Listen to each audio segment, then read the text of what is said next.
Hello friends, welcome to our YouTube channel EDU world. तो friends, आज की class में हम करने वाले हैं एनटीपीसी सीबीटी 1 के लिए किरण पब्लिकेशन का प्रैक्टिस सेट नंबर 12। ठीक है, तो देखते हैं फ्रेंड्स आज की क्लास। फर्स्ट क्वेश्चन है, सही कथन की पहचान कीजिए। सही कथन की पहचान करनी है इसमें। तो चलिए देखते हैं। फर्स्ट ऑप्शन है, तार का प्रतिरोध तार की लंबाई और घनत्व पर निर्भर करता है। सेकेंड ऑप्शन क्या है कि विशिष्ट प्रतिरोध सभी सुचालकों के लिए समान होता है। और थर्ड ऑप्शन क्या है कि तार का प्रतिरोध जो होता है तार की लंबाई और अनुप्रस्थ काट पर निर्भर करता है। बिल्कुल सही है। तार एक तार का प्रतिरोध जो होता है निर्भर करता है तार की लंबाई पर, तार के अनुप्रस्थ काट के क्षेत्रफल पर और तार के तापमान पर निर्भर करता है। ठीक है, नेक्स्ट क्वेश्चन है, निम्नलिखित में से कौन सा जो है एक मांसाहारी पौधा है। मांसाहारी पौधा इसमें बतलाना है कि कौन सा है। तो ये संडियो है और विनस फ्लाई ट्रैप भी है और घटपर्णी पौधा भी है। यानी कि इसमें इसका करेक्ट आंसर क्या हो जाएगा, 4 नंबर हो जाएगा। इनमें से सभी पौधा जो है एक मांसाहारी पौधा है। और मांसाहारी पौधा ऐसे पौधे होते हैं जो जानवरों या प्रोटोजोन आमतौर पर कीड़े और अन्य अर्थोपोड्स को फंसाने और सेवन करके उनके पोषक तत्वों के अधिकांश भाग प्राप्त करते हैं। ठीक है, नेक्स्ट क्वेश्चन है, निम्नलिखित में से क्या भारत में सिविल सेवाओं की एक विशिष्टता है। तो ये तटस्थता एवं निष्पक्षता जो है ये विशेषता है। ठीक है, इसका करेक्ट आंसर ए नंबर हो जाए 1 नंबर हो जाएगा। नेक्स्ट क्वेश्चन है, निम्नलिखित में से कौन सी मात्रा जड़त्व का माप है। यहाँ पे बतलाना है कि कौन सी मात्रा जो है जड़त्व का माप है। तो द्रव्यमान जो है जड़त्व का माप है। ठीक है, इसमें इसका थर्ड ऑप्शन करेक्ट आंसर हो जाएगा। जड़त्व को किसी वस्तु की गति अवस्था में परिवर्तन के प्रतिरोध के रूप में परिभाषित किया जाता है। ठीक है, और गति की अपनी अवस्था में परिवर्तन का प्रतिरोध करने की वस्तु की प्रवृत्ति द्रव्यमान के साथ परिवर्तित होती है। ठीक है, नेक्स्ट है, भारत में नृत्य नाटक और संगीत के विकास को बढ़ावा देने की जिम्मेदारी निम्नलिखित में से किसकी है। तो ये जो है संगीत नाटक अकादमी की है। ठीक है, इसका करेक्ट आंसर 2 नंबर हो जाएगा। संगीत नाटक अकादमी पूरे देश में भारतीय सांस्कृतिक धरोहर के प्रमुख रूपों संगीत, नृत्य और नाटक को संरक्षण और प्रोत्साहन देने वाला शीर्ष और स्वायत्त निकाय है। ठीक है, और शिक्षा मंत्रालय भारत सरकार द्वारा 31 मई 1952 को इसकी जो है स्थापना की गई थी और अकादमी ने उसी वर्ष से अपना काम जो था आरंभ कर दिया था। ठीक है, और यह अकादमी जो है नई दिल्ली में स्थित है। नेक्स्ट क्वेश्चन देखते हैं। नेक्स्ट क्वेश्चन हमारा है, महाभारत का फारसी में अनुवाद जो था किसके द्वारा किया गया था। तो ये जो है बदावनी के द्वारा महाभारत का फारसी में अनुवाद किया गया था। इसका करेक्ट आंसर 4 नंबर हो जाएगा। नेक्स्ट है, भारत में निम्नलिखित में से किस राज्य की सबसे लंबी तट रेखा है। यहाँ पे बतलाना है कि भारत में जो है किस राज्य की सबसे लंबी तट रेखा है। तो गुजरात राज्य की सबसे लंबी तट रेखा है। इसका करेक्ट आंसर 4 नंबर हो जाएगा। भारत के उत्तर पश्चिमी क्षेत्र में स्थित गुजरात की तट रेखा सबसे लंबी है, जो कि 1600 किलोमीटर से अधिक क्षेत्र में फैली हुई है। ठीक है, और यह देश की कुल तट रेखा का कितना परसेंट है, तो 22% है। और गुजरात की तट रेखा जो है अरब सागर, खंबात और कच्छ की खाड़ियों की सीमा से घिरी हुई है। ठीक है, नेक्स्ट क्वेश्चन देखते हैं। 8 नंबर है, यूनाइटेड नेशन शब्द किसने गढ़ा था। यूनाइटेड नेशंस शब्द जो है किसके द्वारा गढ़ा गढ़ा हुआ था। तो ये जो है ये रूजवेल्ट के द्वारा गढ़ा हुआ है। ठीक है, 1 नंबर इसका करेक्ट आंसर हो जाएगा। और यूनाइटेड नेशन शब्द का प्रयोग सर्वप्रथम अमेरिकी राष्ट्रपति फ्रैंकलिन डी रूजवेल्ट के द्वारा किया गया था और द्वितीय विश्व युद्ध के दौरान 1 जनवरी 1942 को संयुक्त राष्ट्र के घोषणा पत्र में इस शब्द का प्रयोग पहली बार किया गया था। और इसी वर्ष 26 राष्ट्रों के प्रतिनिधियों ने अपनी सरकारों से ध्रुवीय शक्तियों के विरुद्ध युद्ध जारी रखने के लिए प्रतिबद्ध होने की अपील भी की थी। नेक्स्ट क्वेश्चन देखते हैं। नेक्स्ट क्वेश्चन है, यदि शामिल हो तो और भी अधिक विविधता उत्पन्न हो जाएगी। क्या शामिल हो तो और भी अधिक विविधता उत्पन्न हो जाएगी। तो ये लैंगिक प्रजनन जो है ये शामिल है अगर होगा तो और भी अधिक विविधता जो है उत्पन्न हो जाएगी। ठीक है, इसका करेक्ट आंसर जो होगा 1 नंबर हो जाएगा, लैंगिक प्रजनन। अपने वंश एवं प्रजाति की निरंतरता को कायम रखने के लिए माता पिता से संतान का जन्म होता है और यह मुख्यतः दो प्रकार से होता है, एक अलैंगिक होता है और एक लैंगिक जनन होता है। लैंगिक जनन में दो विभिन्न लक्षणों वाले परंतु एक ही जाति के दो सदस्यों द्वारा उत्पन्न युग्मों के बीच संयुग्मन से नए जीवधारियों का जन्म होता है और इनमें दोनों युग्मकों के लक्षणों का मिश्रण भी होता है और विभिन्न गुणों के मिश्रण से विभिन्न प्रकार के जीव उत्पन्न होते हैं। अतः लैंगिक जनन के फलस्वरूप ही विभिन्नताओं की संभावना बढ़ जाती है, जो कि जाति की उत्तरजीविता के लिए क्या है, महत्वपूर्ण होती है। ठीक है, नेक्स्ट क्वेश्चन देखते हैं। अजमेर में 2.5 दिन का झोपड़ा जो है किसने बनवाया था। अजमेर में 2.5 दिन का झोपड़ा जो है एक कुतुबुद्दीन ऐबक के द्वारा बनवाया गया था। तो इसका करेक्ट आंसर 1 नंबर हो जाएगा। और 2.5 दिन का झोपड़ा एक प्राचीन वैष्णव हिंदू मंदिर है जिसका निर्माण जो है 1153 ईस्वी के दौरान किया गया था और बाद में कुतुबुद्दीन ऐबक के द्वारा वर्ष 1193 में इसे एक मस्जिद के रूप में परिवर्तित करवा दिया गया। यह जो है राजस्थान के अजमेर में स्थित तारागढ़ पहाड़ी की ढालों पर स्थित है, ये भी याद रखिएगा।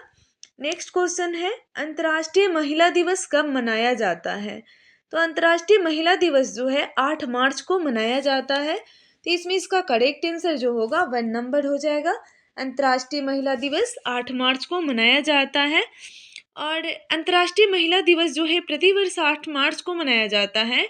यद्यपि संयुक्त राष्ट्र के तत्वाधान में पहला अंतर्राष्ट्रीय महिला दिवस जो है 19 मार्च 1911 को मनाया गया था और वर्ष 1975 से यह दिवस जो है प्रतिवर्ष 8 मार्च को मनाया जाने लगा और अंतर्राष्ट्रीय महिला दिवस जो है 2015 के लिए संयुक्त राष्ट्र का आधिकारिक थीम था, महिला सशक्तिकरण, मानवता शक्तिकरण साकार करो। ठीक है, नेक्स्ट क्वेश्चन है, पारिस्थितिकी तंत्र शब्दावली किसने प्रस्तुत की थी। पारिस्थितिकी तंत्र शब्दावली जो है किसके द्वारा प्रस्तुत की गई थी। तो ये जो है एजी टेंसले के द्वारा प्रस्तुत की गई थी। तो इसमें इसका करेक्ट आंसर जो होगा 3 नंबर हो जाएगा। एजी टेंसले के द्वारा पारिस्थितिकी तंत्र शब्दावली की प्रस्तुत की गई थी और ये पारिस्थितिकी तंत्र नामक शब्द का प्रयोग जो है सर्वप्रथम रॉय कैलेफम के द्वारा जो है 1930 में किया गया था, लेकिन पारिस्थितिकी विज्ञानी आर्थर टांसले ने पारिस्थितिकी तंत्र की अवधारणा को पूर्णतः परिभाषित किया और 1935 के अपने क्लासिकल लेख में टांसले ने पारिस्थितिकी तंत्र को समूची प्रणाली जिसमें न केवल जटिल जीव शामिल है बल्कि पर्यावरण का निर्माण करने वाले भौतिक कारकों की सारी जटिलता भी शामिल थी के रूप में क्या किए थे, परिभाषित किए थे। ठीक है, नेक्स्ट क्वेश्चन है, अर्थशास्त्र में प्रथम नोबेल पुरस्कार किसे दिया गया था। तो अर्थशास्त्र में जो है प्रथम नोबेल पुरस्कार ये जॉन टिनब्रेगन और रगनॉल्ड फ्रिट्ज को दिया गया था। इसका करेक्ट आंसर होगा 4 नंबर। नेक्स्ट है, नियत ताप के ब्लॉकों में फिजिकल मेमोरी को भंग करने को क्या कहते हैं। तो नियत माप की ब्लॉकों में फिजिकल मेमोरी को भंग करने को जो है फ्रेम्स कहते हैं। इसमें इसका करेक्ट आंसर 3 नंबर हो जाएगा। नेक्स्ट क्वेश्चन है, जूडो में सर्वोच्च उपाधि क्या है। तो जूडो में जो है सर्वोच्च उपाधि दाशवा डैन है। इसका करेक्ट आंसर 2 नंबर हो जाएगा। नेक्स्ट है, गरीबी हटाओ नारा कौन सी योजना में शामिल किया गया था। तो गरीबी हटाओ नारा जो था वो पांचवी पंचवर्षीय योजना में शामिल किया गया था। तो इसमें इसका करेक्ट आंसर जो होगा 3 नंबर हो जाएगा और 1971 के आम चुनाव में इंदिरा गांधी के नारे की थीम थी गरीबी हटाओ देश बचाओ। यह नारा पांचवी पंचवर्षीय योजना का एक भाग था। दो प्रमुख उद्देश्यों गरीबी उन्मूलन और स्वावलंबन की प्राप्ति को प्राप्त करने के लिए डी धर के द्वारा इस योजना की जो है रूपरेखा तैयार की गई थी। ठीक है, नेक्स्ट क्वेश्चन देखते हैं। नेक्स्ट क्वेश्चन हमारा है निम्नलिखित जानवरों में से कौन सा जो है प्लोब्लास्टिक नहीं है। तो इसका करेक्ट आंसर हो जाएगा जेली फिश। 1 नंबर जो होगा करेक्ट आंसर हो जाएगा। नेक्स्ट क्वेश्चन है इटली का राष्ट्रीय चिन्ह क्या है। इटली का राष्ट्रीय चिन्ह बदलाना है क्या है, तो सफेद लिली है। इसका करेक्ट आंसर जो होगा 3 नंबर हो जाएगा। नेक्स्ट है बेंटोरी मीटर का प्रयोग किसके मापन के लिए किया जाता है। तो बेंटोरी मीटर का प्रयोग जो है एक तरल के प्रवाह की दर के मापने के लिए किया जाता है। तो इसमें इसका करेक्ट आंसर जो होगा 1 नंबर हो जाएगा। बेंटोरी मीटर का प्रयोग जो है तरल के प्रवाह की दर मापने के लिए किया जाता है। ठीक है, नेक्स्ट क्वेश्चन है नेचुरल सिलेक्शन द्वारा ऑरिजिन ऑफ लाइफ पुस्तक किसने लिखी थी। तो नेचुरल सिलेक्शन द्वारा ऑरिजिन ऑफ लाइफ पुस्तक जो है ये जो लिखी है चार्ल्स डार्विन के द्वारा लिखी गई थी। ठीक है, इसका करेक्ट आंसर जो होगा 3 नंबर हो जाएगा। नेक्स्ट क्वेश्चन है भीमबेटका पुरा पाषाण काल का एक प्रसिद्ध स्थल है भारत के किस राज्य में स्थित है। तो ये जो है भारत के मध्य प्रदेश राज्य में स्थित है। इसका करेक्ट आंसर जो होगा 4 नंबर हो जाएगा। और भीमबेटका गुफाएं जिसे भीमबेटका रॉक शेल्टर के रूप में भी जाना जाता है ये मध्य प्रदेश के रायसेन जिले में स्थित एक पुरातात्विक स्थल है। माना जाता है कि ये चट्टानें जो है पूरा पाषाण और मध्य पाषाण काल की गवाह रही है। ठीक है, नेक्स्ट क्वेश्चन है सकल घरेलू उत्पाद को किसके किसके सभी के मूल्य के रूप में परिभाषित किया गया है। तो इसका करेक्ट आंसर जो होगा एक किसी अर्थव्यवस्था में एक वर्ष में उत्पादित अंतिम वस्तुएं एवं सेवाएं। ठीक है, 1 नंबर इसका करेक्ट आंसर हो जाएगा। नेक्स्ट है एक सर्किट में एक बिंदु से दूसरे बिंदु तक 2 कूलम का आवेश प्रवाहित होता है। यदि दो बिंदु के मध्य विभवांतर जो है 5 वोल्ट है तो किए गए कार्य की मात्रा कितनी होगी। तो किए गए कार्य की मात्रा क्या हो जाएगा, कार्य इक्वल टू क्या हो जाएगा आवेश इंटू विभवांतर हो जाएगा, यानी कि 2 इंटू 5 इक्वल टू 10 जूल हो जाएगा। ठीक है, 1 नंबर इसका करेक्ट आंसर हो जाएगा। नेक्स्ट है भारत में निम्नलिखित में से कौन सा क्षेत्र जैव विविधता का तत्व स्थल है।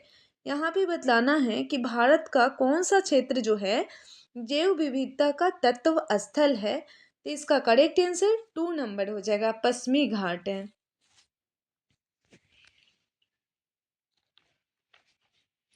नेक्स्ट क्वेश्चन है 25 नंबर कौन सा विटामिन रक्त का थक्का बनने के लिए आवश्यक है।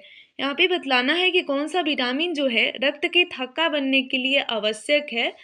तो ये विटामिन के होता है। 3 नंबर करेक्ट आंसर हो जाएगा। विटामिन के कई प्रोटीनों के संश्लेषण में एक आवश्यक साझेदार है जो स्कंदन और स्कंदन रोधी दोनों पर कार्य करता है और यह प्रोथ्रोम्बिन के संश्लेषण के लिए आवश्यक है जो थक्का निर्माण प्रक्रिया में थ्रोम्बिन का निर्माण करता है। और विटामिन के जो है अनिवार्य रूप से रक्त के थक्का प्रक्रम में सम्मिलित रहता है। ठीक है, नेक्स्ट क्वेश्चन है गर्म रेगिस्तानों में तथा उनके चारों ओर पवन धूल से बनने वाली मृदा को क्या कहा जाता है। तो इसे जो है इसे लोयस मृदा कहा जाता है। 4 नंबर इसका करेक्ट आंसर हो जाएगा।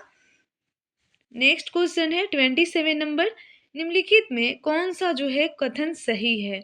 यहाँ पे सही कथन की पहचान करनी है। तो चलिए देखते हैं। पहला है 326 बीसी में सिकंदर ने भारत पर आक्रमण किया था। तो 326 ईस्वी में ईसा पूर्व में जो है सिकंदर ने भारत पर आक्रमण किया था, बिल्कुल सही है। और नेक्स्ट ऑप्शन क्या है कि आम्भी तक्षशिला का राजा, आम्भी जो था तक्षशिला का राजा था ने सिकंदर और उसकी सेना का स्वागत किया था। ये भी सही है। नेक्स्ट ऑप्शन क्या है कि सिकंदर की मृत्यु जो है 332 ईसा पूर्व में हुई थी। ये गलत है। सिकंदर की मृत्यु जो हुई थी 323 ईसा पूर्व में हुई थी। ठीक है, यानी कि इसमें इसका करेक्ट आंसर क्या हो जाएगा, 3 नंबर हो जाएगा।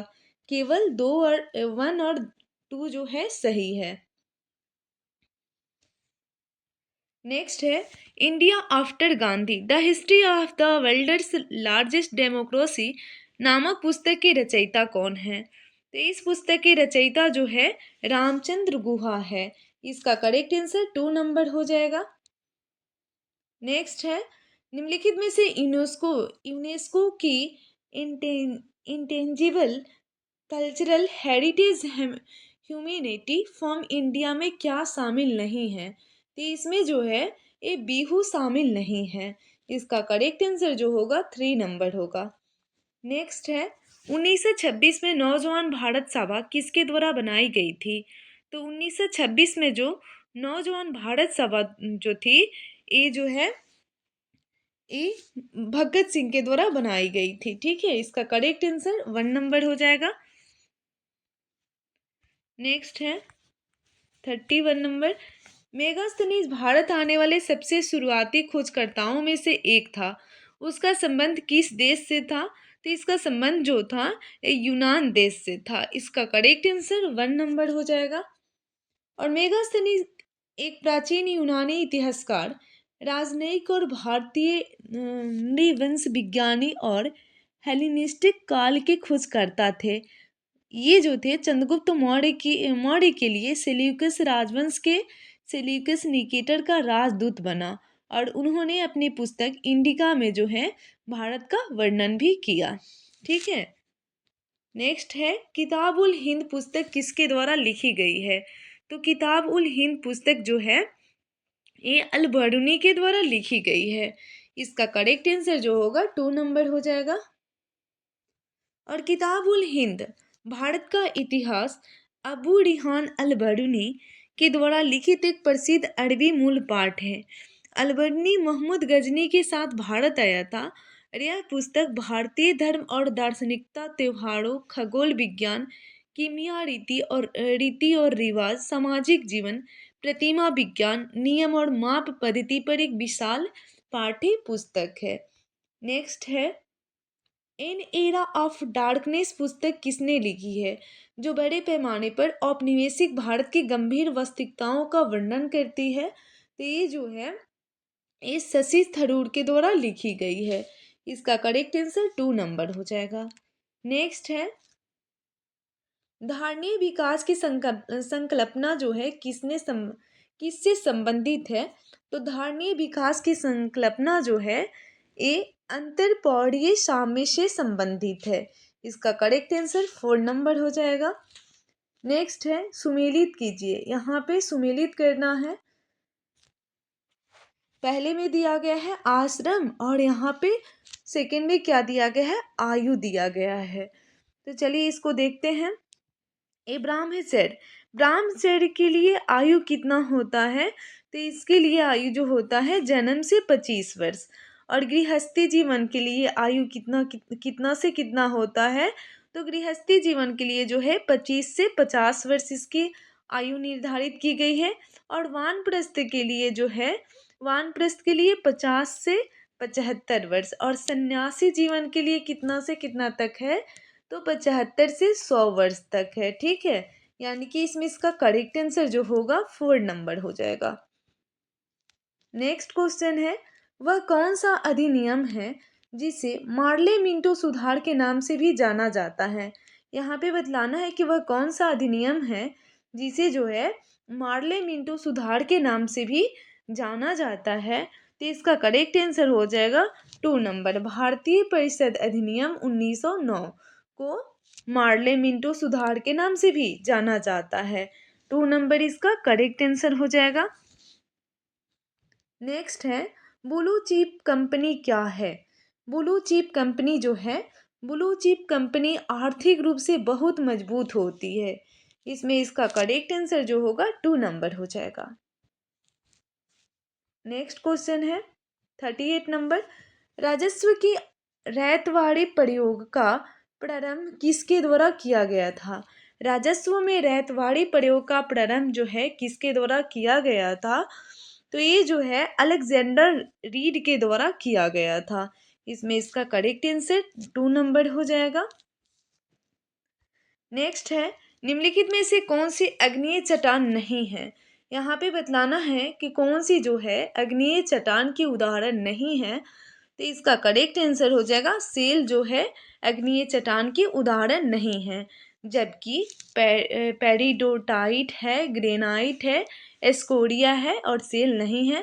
तो नहीं पूछा गया है, तो इसमें इसका करेक्ट आंसर जो होगा 4 नंबर हो जाएगा। नेक्स्ट क्वेश्चन है, निम्नलिखित में से कौन सा 1897 में खोजा गया पहला विटामिन था? तो इसका करेक्ट आंसर जो होगा 4 नंबर हो जाएगा, थायमीन था। ठीक है।